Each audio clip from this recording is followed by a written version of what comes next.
Now, it's my pleasure to introduce our presenter this evening, Natasha Casey. She is an associate professor of communications at Blackburn College, which is in Carlinville, Illinois. She received her BA in Media Studies from the University for Creative Arts in England and an MS in a Master in Science and Media Studies from Texas Christian University in Fort Worth, Texas. She also has a PhD in Communication Studies from McGill University in Montreal, Canada. And as you will hear, she is passionate about the need for media literacy. And now I'll turn the program over to Natasha. Thanks, Elaine. Good evening, everybody. Elaine. Switch presenters here so we can see your slides. Fantastic.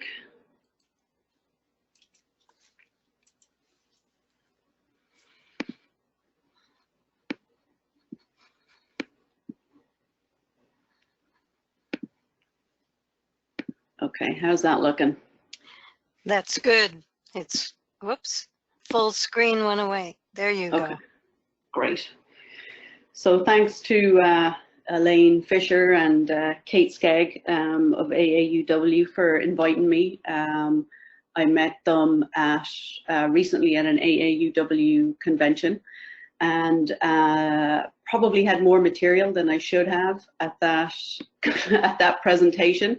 And so I'm delighted to be able to come back and talk a little bit more about media and information literacy. So as Elaine already pointed out, there'll be opportunities for everybody who is in attendance to jump on the chat, in the chat feature as we get there. But here's sort of a brief overview of where I'm going tonight. And the idea of talking for 45 minutes straight through, I don't know about you, but it's hard to keep anybody's attention for that long. So like I said, there'll be a couple of opportunities to jump in and put some things in the chat box. So the first thing I'll do is just sort of situate myself in relation to media literacy. And as you can probably already guess, I'm not from around these parts. So I come at it from a bit of an immigrant lens, and I'll talk a little bit more about that. And then I want to briefly touch on the idea of media and moral panics, because when people in the contemporary time now talk about fake news, I like to link that to the long history about moral panics in relation to the media. And then we'll get down to the nitty-gritty and talk about media literacy. What does it mean to be media and information literate today? What are some of the standard definitions? And then with a former colleague of mine who's a librarian, I developed a media and information literacy class at the college I teach at, Blackburn College in Carlinville, Illinois. And so I'll give you an idea of what does media and information literacy look like in the classroom. And then I'll finish up with a little bit about media literacy legislation, which is pretty exciting and I think will be passed in the next year in Illinois, but that remains to be seen. So I'm going to try to aim to talk about 40 to 45 minutes, leaving plenty of time for questions at the end. But like I said, there should be opportunity for you to jump in as we go through. So to just sort of situate myself in relation to media and information literacy, my family, sort of a little indication of how I discovered the area of media literacy education, or how I came across it. So my family moved from Ireland to England in the 1980s, the late 1980s. And I was only a high schooler at the time, but one thing that really struck me is that despite the long and often tumultuous history between the two islands and their very close proximity, as you can see here on the map, in fact, the closest point between the islands is between Scotland and the Antrim coast in the north of Ireland. It's only 12 miles. So despite this closeness and this long relationship, there was a remarkable lack of awareness of that history, Irish history in particular, by the English people as I saw it when I arrived in England. And this is pre-Celtic Tiger, if you're familiar with sort of any contemporary Irish history. So the Celtic Tiger was that rapid economic boom that hit Ireland in the mid-1990s. So English tourism to Ireland was fairly uncommon, especially at that time anyway, and especially when compared to the post-Celtic Tiger era. And just to give you another sort of look at where I'm coming from, the woman there in the middle that's a photograph of my grandmother, my Nana, and I spent every summer with her as a child, and that's her in her IRA uniform. So as you can imagine, my family had cultivated a fairly anti-English sentiment for most of my young years, which made it challenging then to move to England, given that background. And just to sort of, again, orientate you to the time period that we're talking about, a little context between Ireland and England at this time. These are some headlines from English papers in the 1970s. There was sort of an infamous attempt on Margaret Thatcher's life, for example, by the IRA in the early 1980s. Conservative Party members were killed and several were injured. And this fed, of course, into the long existing anti-Irish sentiment. So, you know, it was pretty challenging as a young person then to be, to have grown up the way I did and then to be inserted into England at this time. And not only did we live just anywhere in England, we lived 11 miles away from a Royal Air Force base. And this meant that I went to school in England, secondary school, with people who had relatives and were serving in the Royal Air Force. So that further complicated the sort of relationships there. And just to trigger your mind a little bit more, you probably remember the late 80s, the Guildford Four were released, Birmingham Six were exonerated. You know, these were sort of major headlines that were going on at the time. So again, just to sort of give you a little bit of a backdrop to sort of where I was and you know, the time period. So you can imagine my shock, given this background, that when I got to the States, I was in my early 20s, and there's just Irish stuff all around me, but a very different version of Irishness, probably best illustrated by some of the things you see on here. Anything from films and made-for-TV movies to children's television programs to dance and theatre productions. You probably remember It's Hard to Forget, for all the wrong reasons, that Riverdance was all the rage at the time. Advertising, books, music, you name it, shopping catalogs, stores, pubs, themed restaurants, theme parks. Riverdance, for example, had been seen live by over 25 million people. By the time the late 90s were over with. Angela's Ashes sold 4 million copies and was camped on the New York Times bestseller list for 117 weeks. So it was an extraordinary time period. And like I said, it was a stark contrast to my experiences. You know, things are really getting out of hand when you see this kind of thing in a catalogue, the Shamrock seat sock. And I can tell you, I never bought one, although I was tempted.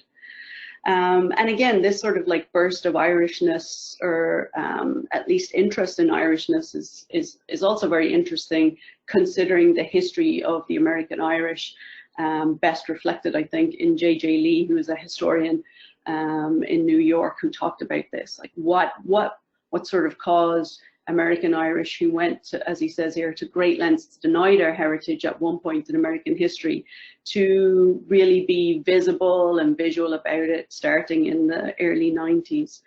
So all of these things were sort of crossing my mind as the first place I lived in was North Texas, was in Fort Worth. And again, this is a stark contrast, right, to the experience I had of what it meant to be Irish and Irishness in England.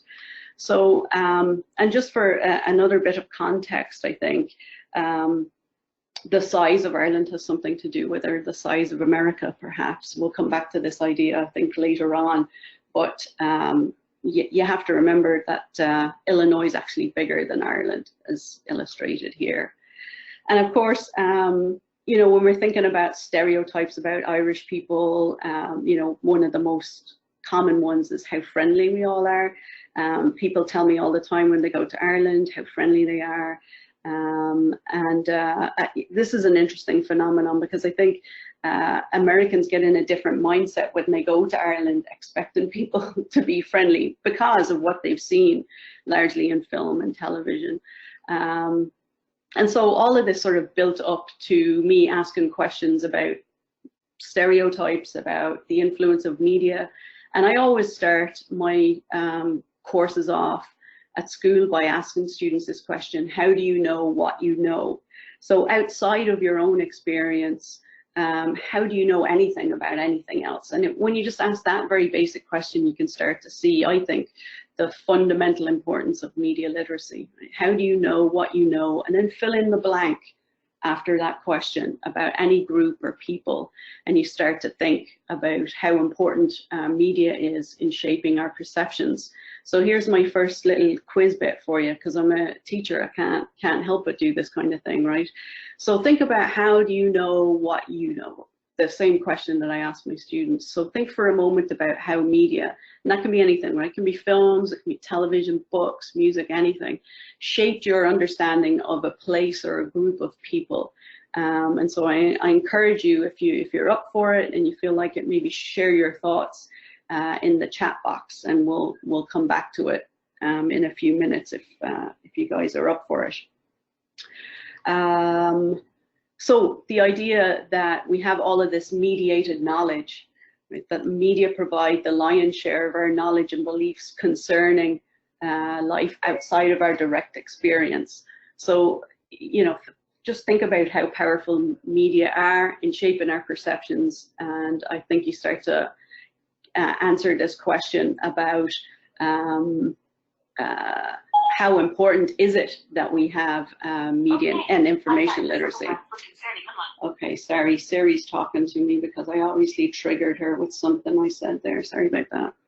Okay, so for example, here's one when I'm thinking about before I moved to Dallas-Fort Worth in the 90s. Most of my perceptions about what it was going to be like were shaped, at least in part, by the television show Dallas. Right, it's sad but true. And so that bubble was quickly burst, as you can imagine. It didn't take long for me to get off the plane before I realized, you know, JR was not going to be my reality in Texas. So Stuart Hall, who used to write a lot about media and film and television and the power of media, said that they are a very powerful way of circulating a very limited range of definitions. And I'm not going to read the whole quote here. I just really want to draw your attention to the last part. He said, what we know about the world is how we see it represented. And I really love that idea. I just think about that for a second. What we know about the world is how we see it represented. So anything outside your direct experience, which for most of us is pretty limited, right? We don't get to go to a lot of places in the world. We don't meet with a lot of people in the world. So media is shaping our perceptions about all kinds of people and places around the world. So I think that's a really powerful idea. What we know about the world is how we see it represented. Okay, so that's sort of the setup, if you like, a little bit. So if we're thinking about the history of media, like I said at the outset, there's a lot of panic, contemporary panic about fake news and online, and are we all being led one way or another? Are the Russians controlling or having an impact on our elections? So I just wanted to contextualize that a little bit, because I think there have always been panics about media. Now, of course, there are some differences between contemporary and historical media, and we'll talk about that in a minute or two. And not only do we have sort of moral panic today around the internet in particular, but it always tends to focus a lot of the time on the kids. Somehow everybody else is immune to it, but it's the kids that are most at risk. And we'll come back and address that in a little while. Here's another sort of popular sentiment along the same lines, right? When we think about you know, the use of cell phones and internet, right? This is a common idea. But like I said, I think this is linked. There's always been moral panics about media. So for example, if you think about the printing press, you know, the moral panic surrounding that, of course, is that you don't need, you know, your religious figures to tell us what the Bible means, right? People can have their own Bible, then they can have their own interpretations, and how is that going to disrupt society? So from the very beginnings of any kind of mass media, there's always been an accompanying panic about what effect that will have on the people. So fast forward from the 17th century into the early 19th century here, late 18th century, when sort of pulp fiction or magazines, you know, printed, it became cheap, basically. It was cheap and economically viable to produce these kinds of things for the quote unquote masses, right, popular entertainment. And again, there was all kinds of reaction about how this will disrupt society, mostly for the negative.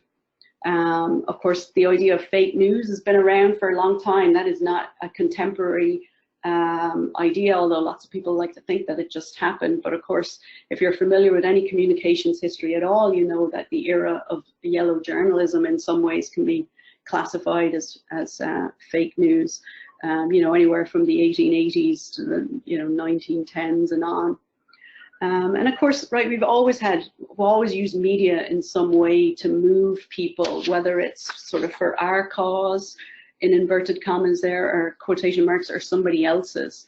And so these are examples of American World War I posters. Right?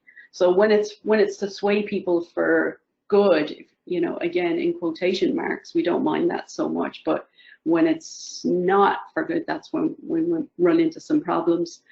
Of course, there's a famous case then a little bit later on in the 1930s when Orson Welles famously played his I'm trying to, what was the book? I'm totally blanking on the book. War of the Worlds, that's right. Yes, thank you, Cindy. War of the Worlds. I was having a Tom Cruise flashback, which is a terrible movie version of that film. So when Orson Welles read it, allegedly, right, people thought, because they had missed the preamble to the play, that actually Martians were landing on Earth. And so here's another example of sort of, you know, moral panic around media. And interestingly enough, the newspapers at the time tended to play up this fake radio war stirs terror through the United States, because they were in the middle of a war with radio itself, which often gets left out of that story. Move on a little bit more into the 1930s. Of course, the fear about what impact movies were having on children. The picture on the right is not made up. It's from a series of studies called the Pain Fun Studies in the 1930s. And again, this is where we come back to the idea of children being most at risk for the negative, harmful influences of media. And you can't see it super clearly in this picture, but basically a number of the studies hooked wires up to monitor children's heart rates and their pulse, and you know, if they were breathing more heavily or what was going on with them while they were watching films. I'm not sure that would pass the IRB today, but you can imagine what they came up with in terms of their conclusions, because it shifted all of Hollywood, right? You couldn't have a villain in Hollywood and post code without him being punished. So that was sort of a part of the consequence of these kinds of studies. If we look at music, for years, you know, Elvis, and probably even before Elvis, there was all kinds of panic around the music and the impact it's having. Again, mostly on youth. We think about Marilyn Manson as a good example in a more contemporary time.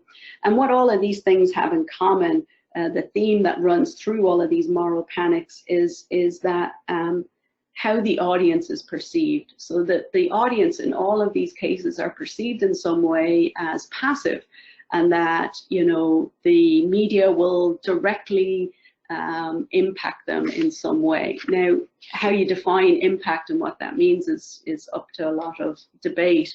But in communications theory, this is often referred to as the hypodermic needle idea, where, as it says there, the media shoot effects directly into unsuspecting victims. And I think we see this again when we think about fake news, as if people aren't critical consumers, or if we're just there and we're going to be swayed in one way or another by what we see. So even though this is a very old idea, we see it resonating today, I think, in a lot of ways.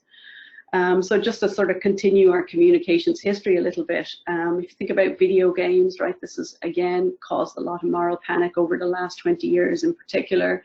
And this is in part because the media has sort of become, as Steinberg points out here, the oxygen of our existence, right? There was a time for most of history where having access to media, primarily books or magazines, was just for the upper classes. Now media permeates everybody almost all the time, although it's interesting when you go out to Silicon Valley and look at mostly guys who are running these companies, how protective they are of their own children not being exposed to a lot of media. But for most of us, this is reality, right? It's the oxygen of our existence, and this is even more so the case with the phone in our pocket in contemporary times. So that brings us right up to today. And again, we're most worried about what effect this will have on our kids, and especially social media. You see a lot of these ideas, ironically enough, on social media, that, you know, we warn students when they're young that they'll lose their job. Be careful what you post, it'll come back and haunt you. Your boss will be mad. Don't say anything negative about your job or your employer. We hear all the time that social media is ruining language, as if language is a static thing that doesn't move at all. We hear a lot about how social media hurts us, whether that's cyberbullying or whatever the case might be, sort of driving wedges between us all, right? These are all sort of contemporary moral panics around our media use. That is an actual headline from the Daily Mail, which is a paper in England. Social websites harm a child's brain. Nice and vague, so you can you know, be panicked by that headline. We often hear about how social media is dividing us. You know, we're all on our devices. We're not connecting with each other, just with other people, not in the same room. As if back in the day, everybody on a bus or a train or, you know, was chatting up a storm prior to social media, and they were exchanging views and opposing views. I mean, this is the straw man argument, right, that gets put up against contemporary media. It's making us antisocial, like this kind of idea. So you get the picture, right? I'm sure you've seen memes like this all over the internet. So basically, we spend a lot of time in the past and today finger wagging at our children, at ourselves, maybe less, but certainly at the children and youth of today. So I would encourage you to think about, and maybe the chat box can come back in. Every time I hit the chat box, I lose my full screen, so that's why I didn't return back to it there. Yep, it happened again. So let me do that. So what I would ask you is, what media did your parents or teachers finger wag you about when you were young? Could you remember, like, what was sort of off limits because people thought it would have some direct, mostly negative effect on your life? And how did you react to their advice? So think about that for a couple of seconds and a couple of minutes, and if you come up with something, you know, and you feel comfortable sharing it in the chat box, I'd love to hear from you. And like I said, what I'll do, I think, is I'll come back at the end and we'll address some of these towards the end. But of course, the reality is, even though we spend a lot of our time finger wagging at kids today, the reality is that we're all on social media. This is some work from the Pew Research on this. I'm sure it's gone up since I put this chart on here, because it's probably about a year old or more. 7 in 10 people now use social media in the US. And look at this for like rapid growth. So in 2010, only about 1 in 10 people, if they were 65 or older, used social media. Of course, that's no longer the case today, which is why if you're 65 and older looking for your grandkids maybe on Facebook, you can't find them, because as soon as you hopped on there, they went someplace else, right? And of course, a lot of us are now getting our news through social media. It doesn't mean Facebook or YouTube or Twitter, of course, is writing the news, but it's become a platform for lots of traditional news media and some non-traditional news media to get their word out. And Facebook is still the highest in terms of number of users behind YouTube. And it's interesting because YouTube, of course, skews quite young, whereas Facebook now skews very much an older audience. So that brings us back around to the fake news invasion, and all of this stuff is enough to make you sort of hyperventilate a little bit, isn't it? Like, what do? You're worried about the kids and their consumption of media. But I would say, now that we have sort of a historical view, you know, there's some good news in here. But before we get to the good news, which is of course how media literacy can save the world, only slightly exaggerated, let's just think about the information problem, right? If you're as old as I am, you probably remember a time when the challenge was actually finding the information. You had to physically go to the library, physically get something off a bookshelf, or if you ever use one of those bloody microfiche machines, right? You know what I'm talking about. So the access to the information used to be the challenge, but the contemporary challenge is information overload. And you know it yourself, if you've ever Googled anything and you get 5 million results, how is anybody supposed to parse through that, whether you're a young person or not? Most people don't go past the first page. Much of what is on that first page is sponsored, which a lot of people don't realize. So the challenge really has gone from a dearth of information to being absolutely overloaded, and that's a challenge. And we have to teach people, I think, how to deal with that, how to navigate this newer world and the challenges that it brings. Because I see this, I think, with my students a lot, is that they're completely overwhelmed about getting 5 million results for a Google search. So they don't know how to sift through that stuff, and that's not that's not a surprise, right? You have to be taught how to do this stuff. So there are some things that are very specific to the contemporary age that make it challenging, right? We've already talked about information overload. This makes it hard to figure out what's reliable, what's not. You know, a lot of my students come to class and they say, well, my teachers told me if it says .org at the end, it must be good. And of course, I would not encourage that approach. New technologies make it easier for us to share and spread information, but sometimes misinformation. I think this conflict between speed and accuracy has been going on for a long time, right? With the introduction of 24-hour cable news. So we realize that's not an entirely new phenomenon, but certainly, you know, a challenge. And then this one, which I think is really important, the internet and social media make it much easier for us to only see things that we agree with. And we'll come back to this idea in a minute when we talk about fake news, because this is pretty important, I think. All right, so we made it through the moral panics. I said I had some good news. It's not going to be that shocking to know that my good news is I think media literacy can help us navigate this world, media and information literacy. So this is from a book that was very influential for me when I was first studying media as a college student. It's a very simple idea, right? They call it media education typically in England and other parts of the world, but here it's more often called media literacy, but they're pretty much interchangeable.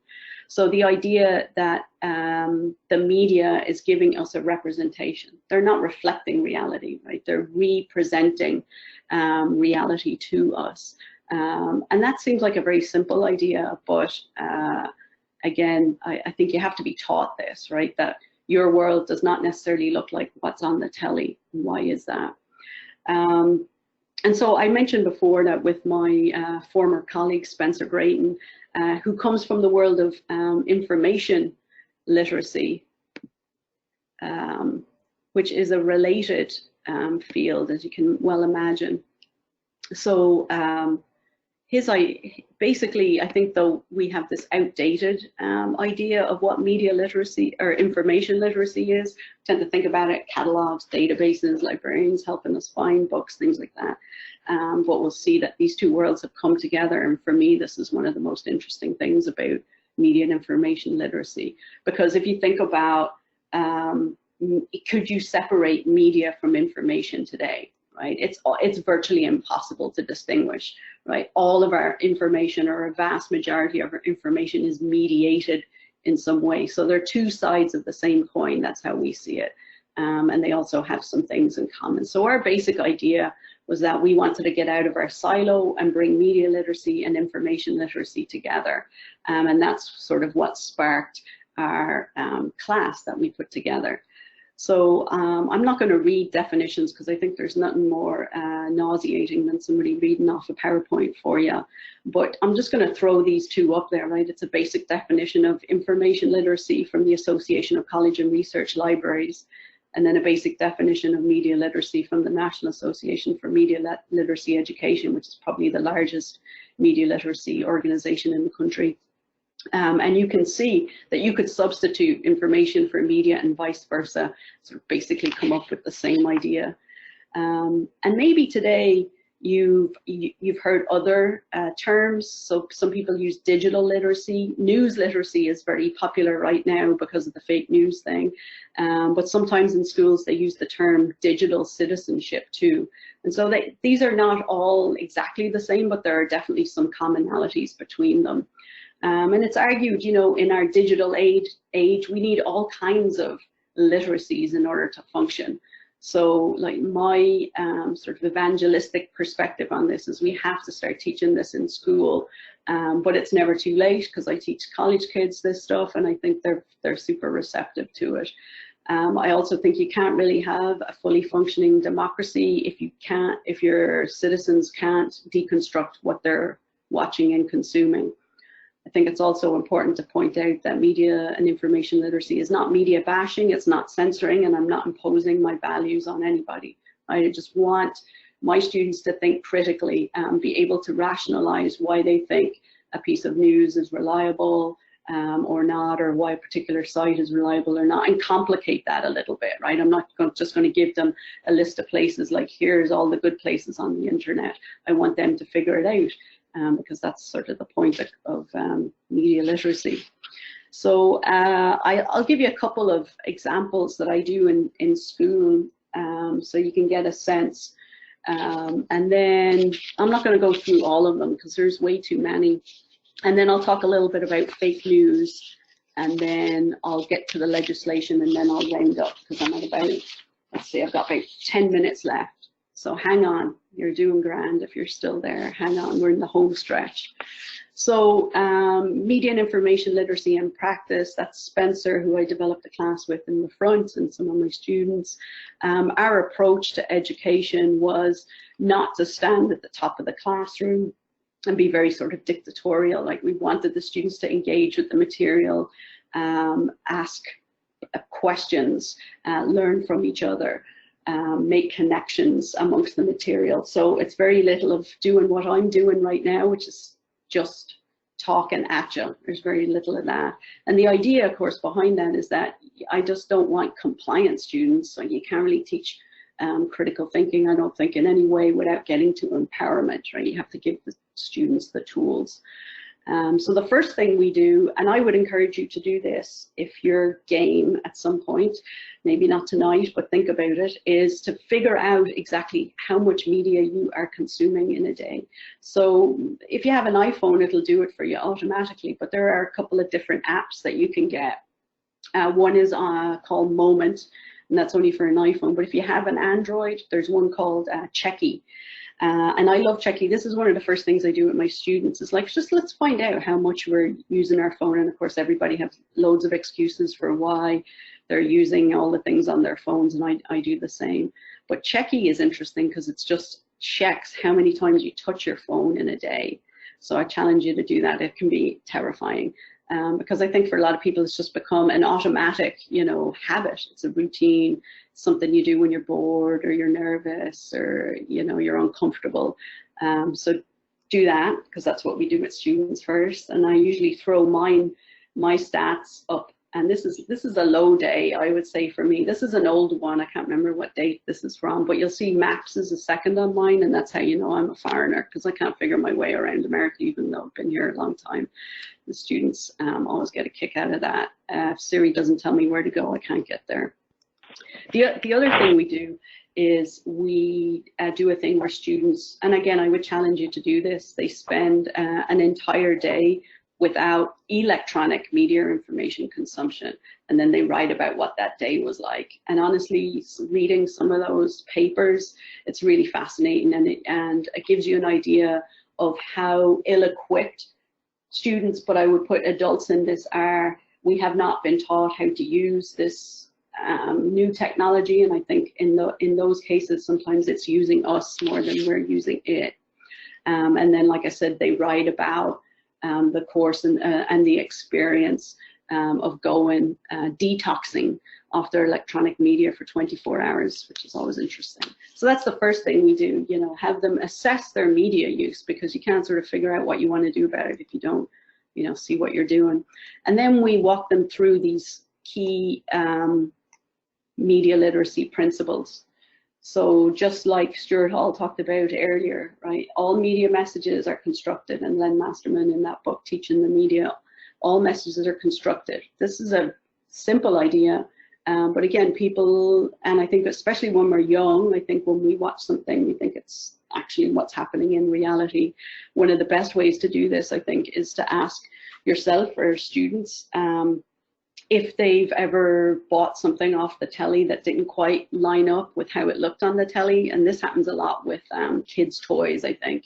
You know, if they have rainbows and flashing lights and they look amazing, and then it comes in the mail and it's just a piece of plastic rubbish, and it doesn't have any of the bells and whistles that you thought it did. So media messages are constructed. People use their individual skills, beliefs, and experiences to construct their own meanings of media messages. And this is really important, right? Because we can both look at a piece of news and deconstruct it according to our belief system and come up with very different conclusions. And that's because of our skills, beliefs, and experiences. I'm not saying there's one or right way to do that, but you have to recognize that people are going to filter their media and information through things that are their identities, their experiences. Thirdly, media messages can influence beliefs, attitudes, values, behaviors, and indeed the democratic process. It's pretty self-explanatory. Although when we say influence, I think that's the, you know, the little hiccup here. How do we define influence? Is it moving people emotionally, ideologically?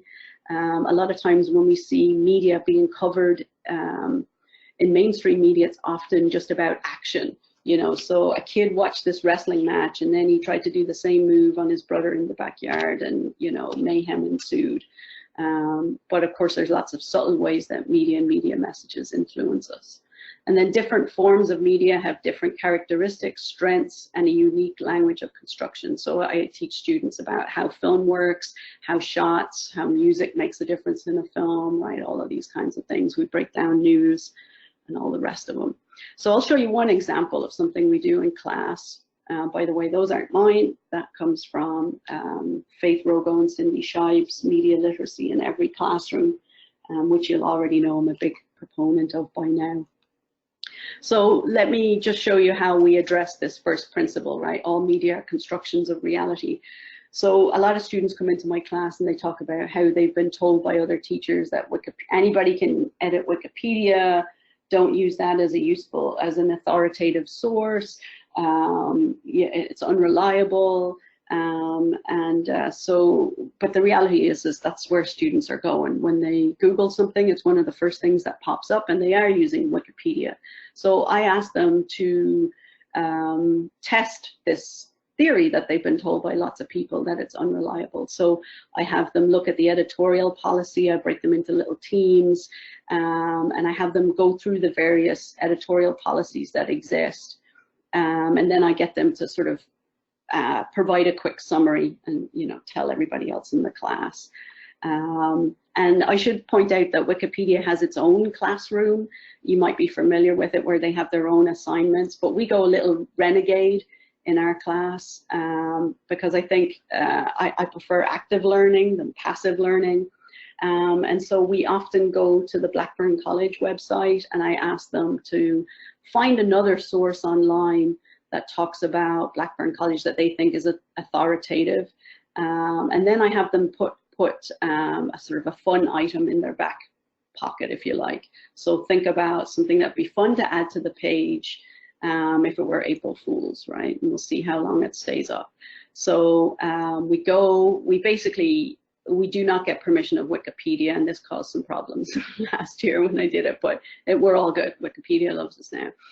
So here's an example on the left, the Lumpkin Learning Commons. So a couple of years ago, that was renamed. It used to be just the old-fashioned library.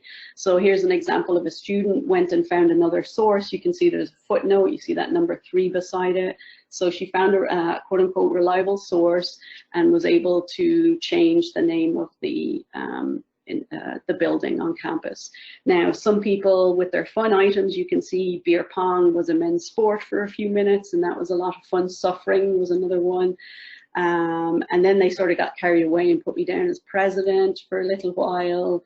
And like I said, they got really carried away. But the bottom line is they saw how long their edits lasted. What eventually happened is we all got blocked out of the site for 24 hours while Wikipedia investigated.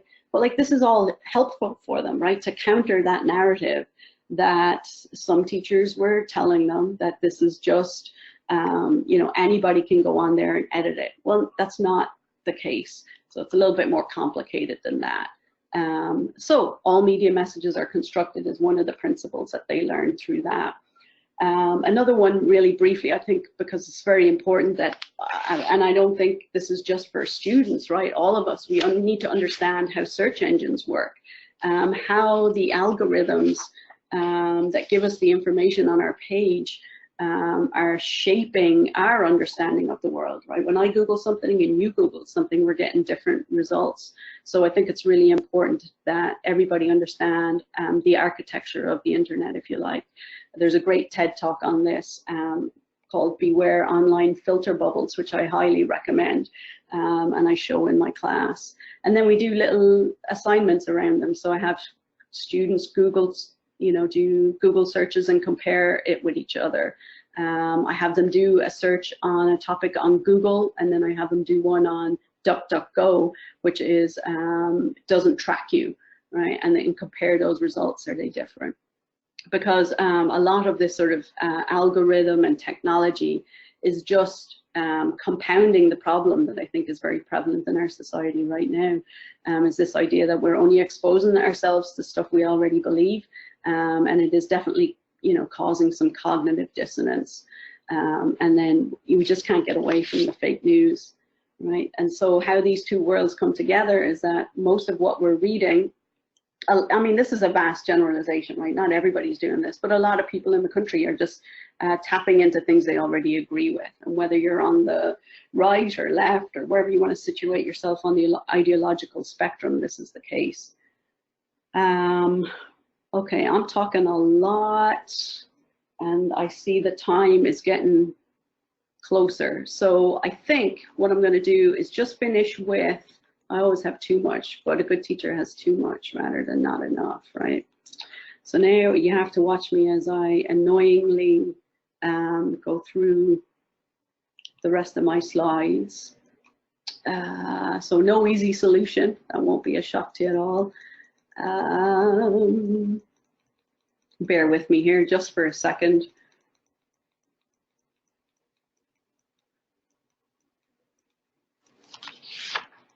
See, I have enough for 2 hours of this.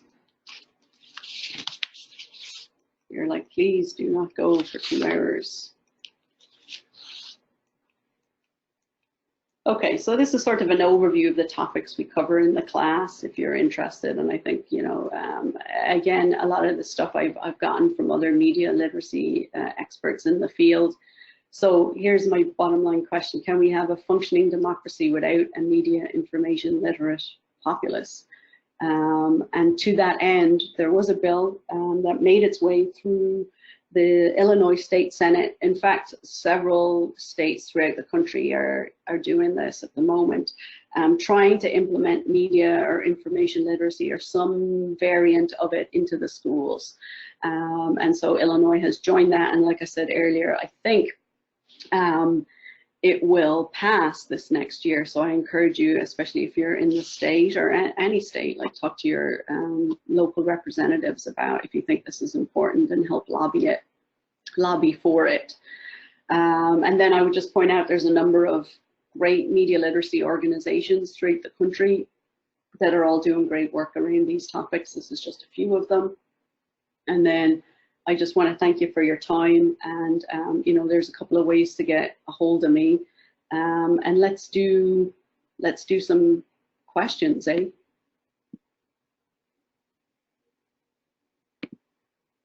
Elaine, are you on there? I am. Okay, good.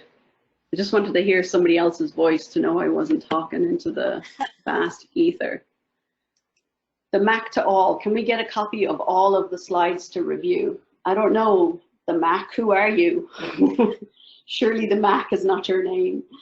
I'd be happy to. Why don't you email me or hit me up on Twitter? Well, another thing, if you're willing to share them, we can put them on the website with the recording.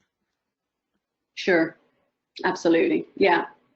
I'll take off some of the personal stuff. I'd rather not have out there, but I'll be happy to share the bulk of it. Okay, great.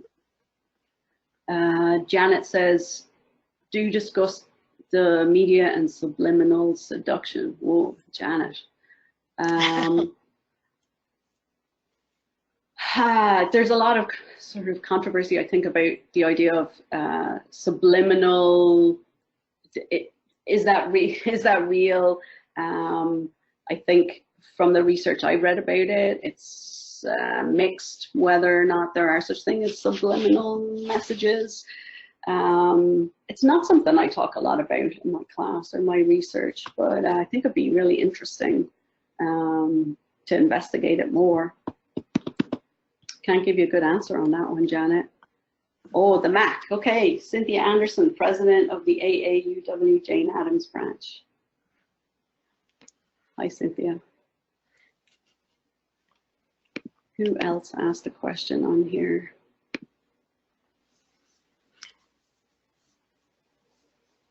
Oh, I'm looking back on the moral panic question here. This is good. Excessive TV watching, teen magazines. Yeah, that's a big one. Ah, both were very pro-media. Oh, interesting, Wendy. Yeah, I don't think that's the norm though, is it? I mean, your dad probably had some good insight because he worked in TV. I wonder how much construction you got to see, because I think that eliminates a lot of the any possible confusion between real life and television life. It'd be interesting to talk to you some more.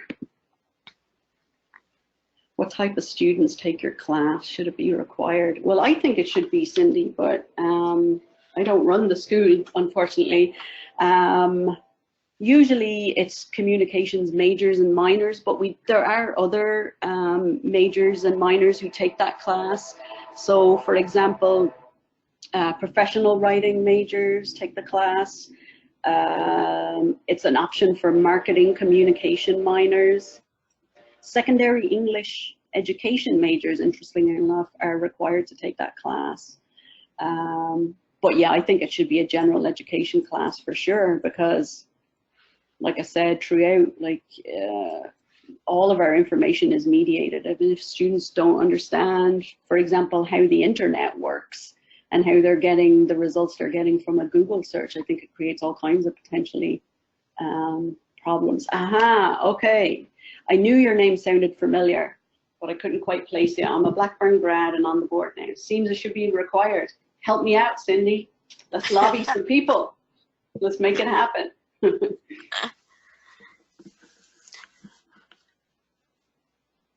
Do you discuss with the students about different types of search engines and the impact? Sorry, Elaine, cut you off there. That's okay. The different results from different sources. Yeah, absolutely. Because they also want to know, and I think this is some of the frustration with media literacy. It's like sometimes they just want me to give them the list, right? Where do you go for your information? Like, give me the top 10 places I can reliably go. But I'm really loath to do that because I want them to be able to find their own. Well, I want them to be honest about where they're finding their material and how they're making that assessment themselves. And then we break down that process a little bit more. You know, what do you consider reliable? What is authoritative? You know, why? What's the rationale behind that? It's like the .org thing. I have students all the time tell me when I was in high school, I was told .org is reliable. It's ridiculous. If you think about it, it's just an organization. It doesn't mean it can't be skewed in some way or that it is reliable or authoritative. Yeah, I do. That's a big part of the class, and it's becoming a bigger part because I think the students are really interested in understanding something that is a major part of their lives. Let's see. Kate said we can connect, Cynthia and Natasha. Yeah. Janet, do you advocate social media like Facebook and Google be regulated like a utility? Oh, that's a massive question. I think there should be some regulation. I don't know about a utility. Utility in the sense that I think it's basically essential for almost anything you do at this point. So when you think about who doesn't have access to it in this country, the digital divide, you know, is a big issue. But I think when you look at some of the regulations that have been passed by Europe in the last couple of years around Facebook and Google, like here's a simple one. So in America, you typically check that terms and conditions box, and then you're automatically opted in to a large variety of things. And nobody reads the terms and conditions, right? So nobody really knows what they're opting into.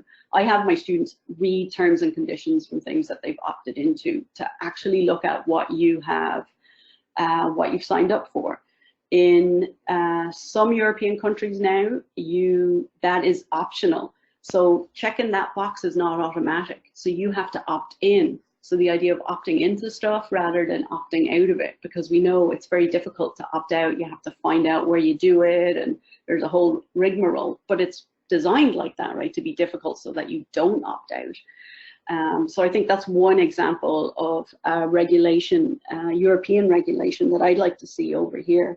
But the reality is, of course, that these companies have, you know, vast lobbying groups working for them. And they're going to fight that tooth and nail. Cindy, thank you. That's very nice. Do they discover, Elaine says, do they discover news bias, or do we give data on the variety of news sources? Yeah, definitely. We spend a whole week in class where I usually have students, I give them an article. I don't tell them where it's from. And then I have them deconstruct the article. Like, do they think it's reliable? Do they think it's newsworthy? Is it factual? How? Why? And we just sort of line by line read some type of news. And they enjoy that because, again, it gives them a chance to demonstrate their own critical thinking skills, and then they learn how to basically lateral read. Right, isn't it, that you sort of triangulate your sources online, so they get in the habit of doing that. So yes, definitely. Do they discover news bias? Absolutely, because everybody is biased to some extent. Every news organization is biased, and if you start from that premise, then I think you're not setting up this false dichotomy of everything I read is free from bias, but everything you read has bias. The reality is the best newspapers, traditional newspapers in the world, also have bias. What are their biases, and how can we see them? How can you break that down in an article? Because to go back to a principle there, right, all media is constructed in some way. Somebody's making some decisions about, you know, what's important and what's not. It was a really long-winded answer to your question, Elaine. You don't opt out or indeed read it. No. Yeah, I could see that opt-in, opt-out one become making its way to the States. There's a great film, a documentary film called Terms and Conditions May Apply, that I show a little bit to my students. I have them watch it. I think it's on Netflix, which is a great sort of introduction to that idea. Kate said, did you see that the Jane Addams branch has a Wikipedia project? May we invite your students to join us? We're adding women of Illinois. Oh, yes, I did see that you were doing it over the convention in the summer. I love that idea. Yeah, I would love to do something along those lines in class. And it's a good time because I always update the class every year and add some things and change it up a little bit. So yeah, Kate, I'm definitely down for doing something. It'd be great. Elaine, how would you rate The Guardian as being unbiased? Oh, that's such a leading question. Okay, well, full disclosure, I love my Guardian and I subscribe to them, and I can't wait till my little magazine comes in every week. But it's definitely biased. I think they're fairly upfront about where their politics lie. Kate said she grew up with The Guardian. Yeah, Kate's from England.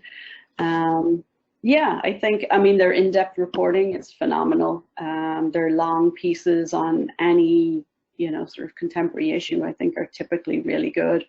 But again, that just reflects my own bias, which I tend to keep out of the classroom as much as possible. Because if I go in and tell the students all the things I read and love, they're probably not going to tell me if they disagree, because their grade depends on, at least the perception is their grade depends on our relationship. So I spend a lot of time talking about that in class, that I'm not going to tell them that stuff, and I'm not going to address that, because the whole idea is for them to think about whatever media and information they're consuming, can they cast a more critical eye on it, and how, and what are the ways they can do that. Otherwise, you're going to lose half or more of the class, I think.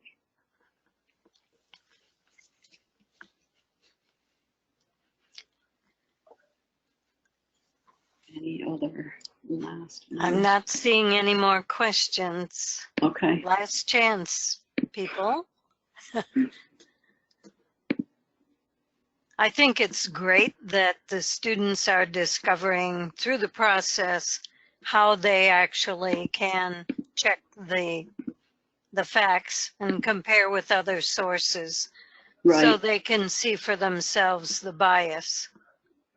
Yeah, I mean, I think that's the only way. Like I said, I don't think you can dictate that. They have to come to their own decisions about what they're consuming. I mean, it's tempting to say, if you read this, this, and this, you will have the right view, but I think that really undermines the process of media and information literacy. Right. Well, we are at 9 o'clock, so I thank you. If you want to transfer back to my slides, Natasha, we sure thank you so much for your presentation, sharing your research and information and some of the activities you do with your students in order to help them develop that critical view. Thank you. I really enjoyed it, although it's a little weird to be just talking into a vacuum, I have to say. I much prefer teaching in person, but hopefully everybody got something out of it, and I appreciate the opportunity from AAUW. Thank you, Kate and Elaine, again. Well, we really appreciate you taking your time to present this again. It was great at convention, and now we have a wider audience that can hear the information. So thanks to everyone for joining us, and our next webinar will probably be in August. So watch the AAUW Jane Addams website for that information. When you check for the recording in about 4 days, you might see the information and the details We have two different speakers that we're talking with that are both exciting, but we haven't finalized it. So I hope you'll join us next time in August, once a month. Even though it's summertime, it's nice to get together and have a thought-provoking webinar.